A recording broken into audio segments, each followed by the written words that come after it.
नमस्कार दोस्तों, supreme court ने हाल ही में मतदाता सूची और उनसे जुड़ी प्रक्रिया पर बेहद कड़ा रुख अपनाया है। अदालत ने साफ कहा कि अगर नियमों का पालन नहीं हुआ या किसी की तरह गड़बड़ी सामने आई तो पूरी प्रक्रिया को ही रद्द किया जा सकता है। पिछली सुनवाई में अदालत ने यह भी निर्देश दिया था कि आधार कार्ड को पहचान पत्र के तौर पर स्वीकार किया जाए। अब लगातार 2 बार की सुनवाई में यह सवाल उठा कि क्या चुनाव आयोग अपनी प्रक्रिया पूरी तरह पारदर्शी तरीके से चला रहा है या नहीं। जजों ने इस बात पर भी टिप्पणी की, चुनाव आयोग अपनी जिम्मेदारियों का पूरा ज्ञान होना चाहिए।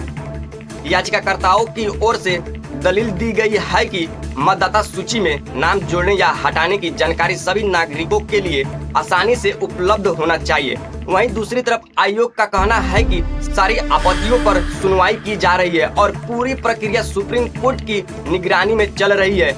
चुनाव आयोग ने यह भी कहा कि व्यक्तिगत डाटा को पूरी तरह सार्वजनिक करने से लोगों की प्राइवेसी प्रभावित हो सकती है। शिकायतों में यह मुद्दा उठाया गया कि बड़ी संख्या में आपत्तियों और दावों की निपटारा समय पर नहीं हुआ है। अदालत ने इस पर कहा कि अगर किसी भी स्तर पर यदि कोई गलत तरीका अपनाया गया है तो पूरी प्रक्रिया अमान्य मानी जा सकती है।